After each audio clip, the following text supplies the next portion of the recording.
زندگی کی طرف لے کر آ رہے ہیں. تو میں نے جو قرآن مجید کی آیت پڑھی تھی, دیکھو پردے کا حکم کو عورت کو فالو, بولو بھائی, کرنا پڑے گا, اللہ کا حکم سمجھ کے فالو کرنا پڑے گا. اب مرد کو پردے کا حکم نہیں دے سکتے, مرد بیچارہ پردہ کو مرد نہیں رہے گا نا وہ. اب کون ان کو کیوں اجازت نہیں ہے بھائی؟ مرد کو بھی فطرت نہیں ہے نا, فطرت تھوڑی چینج ہو سکتی ہے, مرد تھوڑی برقع پہن کے گھومے گا معاشرے میں. تو اللہ نے وہ پھول میں کانٹے ہوتے ہیں نا, پھول کو چھپایا جاتا ہے. تو اللہ نے عورت کو حسن دیا, اس لیے حکم دیا کہ اس کو چھپائے, اس کا اظہار نہ کرے. آزادی کے نام, ہاں جہاں جاب کرنا مجبوری ہو, ضرورت ہو, وہ ایک الگ چیز ہے. وہ تو ہم بھی مشورہ باز عورتوں کو دیتے ہیں جو بیچاریوں کو طلاق ہو گئی, کوئی رشتہ نہیں مل رہا, تو بھائی بچے پالنے ہیں تو ٹھیک ہے آپ کر لیں. اور جاب کا ایجوکیشن سے تعلق نہیں ہے, تعلیم ایک الگ چیز ہے, اس کے ہم خلاف نہیں ہیں. اور گھر میں سب کچھ ہو سکتا ہے. تو میں یہ عرض کر رہا تھا میرے بھائی, اللہ کے احکام کو ہم لوگ فالو اس لیے نہیں کرتے کہ اس پہ جو سزا ملنے والی ہے وہ نظر نہیں آ رہی.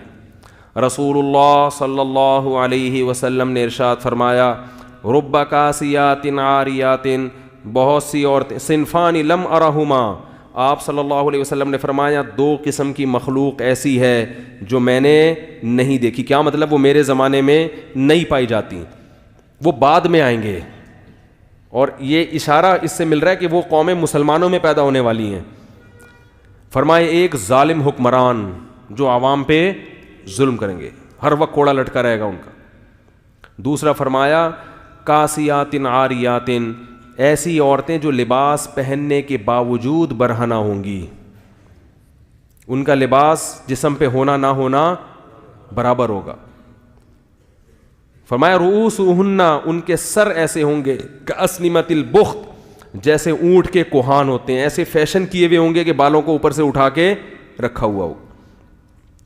تو علماء نے لکھا ہے کہ ایسا چست لباس پہننا جس سے جسم کے اعضاء جھلکتے ہوں, یا ایسا باریک لباس پہننا جس سے جسم کی کھال نظر آتی ہو, اس سے یہ مطلب ہے کہ لباس کے باوجود کیا ہوں گی؟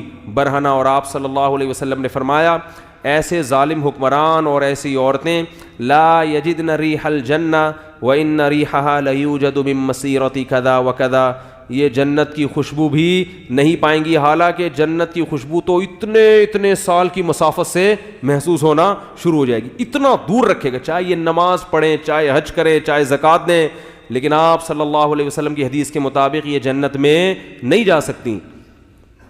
کتنا بڑا حکم ہے, مگر آج اس حکم کی دھجیاں اڑائی جا رہی ہیں. ایک بات میں بار بار کہتا ہوں, دیکھو اپنی بیٹیوں کو پراپر ڈریس پہنایا کرو. لوگ کہتے ہیں ہماری بیٹی ہمارے قابو میں نہیں ہے. بالغ ہونے کے بعد اگر قابو میں نہیں ہے تو بات سمجھ میں آتی ہے, بچیاں تو قابو میں ہی ہوتی ہیں نا. کسی بھی دیندار کو کھڑا کر دو, اس کے بیٹے کا لباس دیکھو اور اس کی بیٹی کا لباس دیکھو. ابھی میں ہانگ کانگ گیا نا, مردوں کے پورے کپڑے ہیں, پورے نا, ان کا بس نہیں چل رہا ہوتا, منہ بھی چھپا لیں وہ. اور ان کنٹریز میں خواتین کے کپڑے کیا ہیں؟ شارٹ, 2-4 اسٹیکر کہیں سے ادھار لے کے, وہ بھی ایسا لگتا ہے جیسے پتہ نہیں کیا تکلف ہے بھائی. یعنی بعض ایک صاحب کہنے لگے ان سے بولو کہ اس تکلف کی ضرورت کیا تھی آپ کو, خام خواہ کی ٹینشن. مرد پورے, اور عورتوں کا وہی کلچر کہاں آ رہا ہے ہمارے معاشرے میں, اور کیسے آ رہا ہے؟ والدین اپنی بچیوں کے لیے ایسے کپڑے لے کر آ رہے ہیں. ابھی تو بچی ہے بھائی, اگر وہ ابھی بچی ہے تو وہ بھی تو بچہ ہے, اس کو بھی چڈی پہناؤ, بنیان پہنا کے باہر نکال دو اس کو, بیٹے کو, اپنے بیٹے کو چڈی بنیان نہیں, بیٹے کو پراپر ڈریس پہنائیں گے پورا. بیٹی کو کیا کریں گے؟ آدھی پنڈلیوں کی فراکیں, سلیو لیس فراکیں ان کو پہنائیں گے, آدھی پنڈلیوں کی شلواریں اور سلیو لیس ان کو فراکیں پہنائیں گے. تو یہ اس کی علامت ہے کہ آپ ان کی صحیح تربیت نہیں کر رہے. بچے کو پراپر ڈریس پہنا کے اس کا عادی بنانا پڑتا ہے. اس سے بچے میں حیا پیدا ہو جاتی ہے, شرم پیدا ہوتی ہے. آپ نے دیکھا ہوگا جو لوگ اپنے بچوں کو کپڑے نہیں پہناتے نا, چڈی بنیان میں ہی بچے گھومتے رہتے ہیں, وہ پھر بڑے ہو کر بھی چڈی بنیان میں. ہمارے ایک دوست نے واقعہ سنا ہے یورپ کے کسی کنٹری کا. وہ یہاں سے نا بچی کا رشتہ تھا, کہیں رشتے کے سلسلے میں کہیں گئے کسی ملک, تو لڑکے والوں نے ان کو بلایا. تو وہ جو لڑکی کے ابا تھے انہوں نے کہا وہ سسر جو یعنی لڑکا ہے اس کو بلاؤ. لڑکا کہیں جاگنگ کر رہا تھا چڈی پہن کے. اس کو پتہ چلا جی تمہارے رشتے والے آئے ہوئے ہیں. اس نے کہا ٹھیک ہے, بہت خوشی ہوئی, میں آ رہا ہوں. تو وہی چڈی بنیان میں ہی سسر صاحب کے آگے آگے بیٹھ گیا, اور اس نے اپنی طرف سے یہی کیا بھائی جو میں ہوں میں وہی نظر آنا چاہتا ہوں. وہ صحیح کیا اس نے, خام خواہ میں اپنے آپ کو ایسا شو نہیں, میں ایسا لبرل ہوں, پہلے بتا دیا اس نے اپنے ڈریس سے کہ مجھ سے زیادہ توقعات نہ رکھنا, ہم یہ چڈی بنیان ہی ہمارا فیشن ہے. تو چڈی بنیان میں آ کے سسر صاحب کے سامنے بیٹھ گئے. انہوں نے کہا بھائی تو لڑکی والے جب ہمارے یہاں جب آتے ہیں تو بندہ کہیں سے ادھار ہی لے لیتا ہے پتلون. کیا خیال ہے بھائی, اس موقع پر تو ہر آدمی کم از کم پراپر ڈریس میں بیٹھتا ہے نا, نہیں ہے تو کہیں سے ادھار لے لیتا ہے, شرٹ ادھار لے لیتا ہے, بعد میں واپس کر دیتا ہے کہ بھائی چلو ابھی فی الحال. تو یہ اتنا لبرل. وہ خیر انہوں نے انکار کر دیا اور بہت اچھا کیا انہوں نے انکار کر دیا.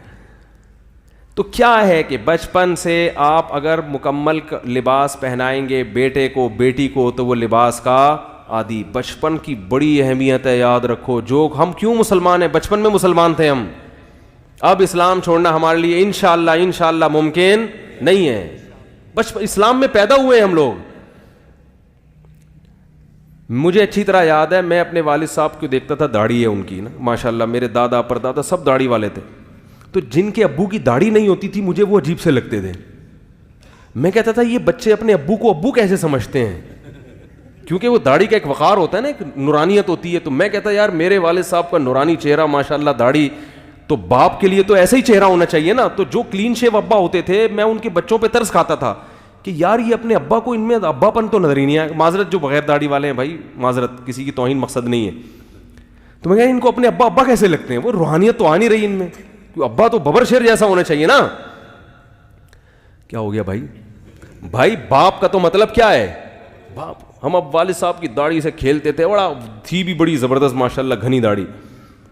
وہ ایک انگریز, بھائی معذرت جو بغیر داڑھی والے بیٹھے ہیں, وہ ایک انگریز نے جو ہے نا ایک بچے کو گود میں اٹھایا تو وہ بچہ چپ تھا.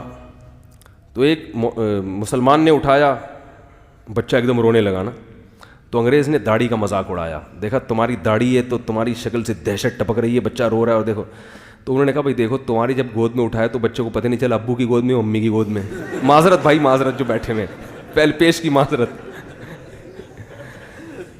بھائی اس کو امی کا لک آیا, ماں کی ممتا تو بچے تو ماں کی گود میں, اور جب ادھر آیا تو اس میں بھائی یہ تو ابا ہے, ابا تو بہرحال وہ ممتا تو نہیں دے سکتا نا جو ماں دیتی ہے. من مكة حبيبي نور سطع المدينة.